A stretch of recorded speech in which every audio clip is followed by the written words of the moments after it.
Ici Paris, un Congolais parle aux Congolais. Madame, monsieur, peuple congolais civilisé, bonjour. Le roi des slogans, Denis Sassou, était en vadrouille récemment en Gabé, plus précisément à Kounzoulou. Le projet agro-industriel de Kounzoulou, une initiative de la fondation Papa Simon Kimbangu, se développe sur une superficie de 1500 hectares dans le district de Ngabé. Lancé en 1983, ce projet a été relancé en 2022 après un accord signé avec le gouvernement congolais. L'église Kimbanguiste y a entrepris une vaste production de riz, d'haricots, d'arachides, de manioc et de soja pour un total de 8132 tonnes déjà en cours de commercialisation.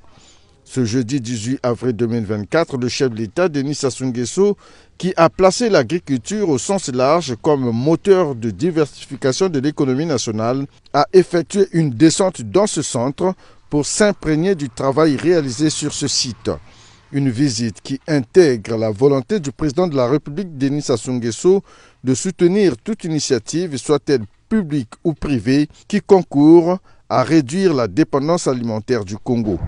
Car un peuple qui ne produit pas ce qu'il consomme n'est pas un peuple libre, disait Denis Sassou Nguesso il y a quelques décennies. Les autres, le privé, ici représenté valablement par les kimbanguistes, font ce qu'il y a à faire pour améliorer tant soit peu le quotidien alimentaire des populations. Et lui, la canaille, Sassou Denis, il vient faire le beau devant les caméras. Hein? Je suis très heureux de constater les résultats du travail des kimbanguistes, pas seulement des kimbanguistes du Congo, mais des kimbanguistes du monde entier qui soutiennent ce projet. Et je suis venu pour d'abord constater et ensuite féliciter les producteurs et les dirigeants. Nous avons vu ici de grandes productions de riz, de manioc, de soja, d'arachides, grande production. N'importe quoi. Quelqu'un qui est inapte au niveau de l'État à fournir rien que de l'eau saine aux populations en plus de 40 ans de règne armé sans partage, un pauvre mec. Tiens, vous avez dit projet agro-industriel des kimbanguistes. Donc, des Congolais, en tout cas des Bantous, sur une superficie de 1500 hectares.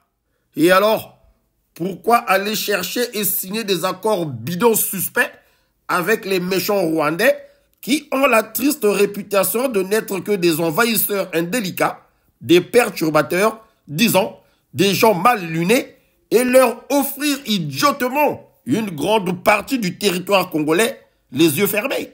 Suivez la perfidie de la canaille d'Oyo. C'est un bel exemple qu'une communauté donne à l'ensemble du pays. Communauté religieuse, ça peut aussi être n'importe quelle autre communauté. Les gens qui, avec beaucoup de volonté, se mettent ensemble pour produire. Et les résultats sont là. Peuple congolais civilisé, cette balade de Sassou n'avait pour but que de distraire, de détourner l'attention du peuple, car l'effet cession de nos terres au Rwandais commence à déranger sérieusement. Ça ne passe pas. Au fait, tonton Sassou, tu sais, le paquet d'argent que tu as sorti du trésor public pour ta vadrouille là, en compagnie de tes valets à Inoni-Falaise, aurait pu permettre à une paysanne du Poul de produire en quantité industrielle du piment fort. Celui qui pique bien là, hein? Celui qui rend têtu. Tu vois ce que je veux dire? Ngaya, à très bientôt.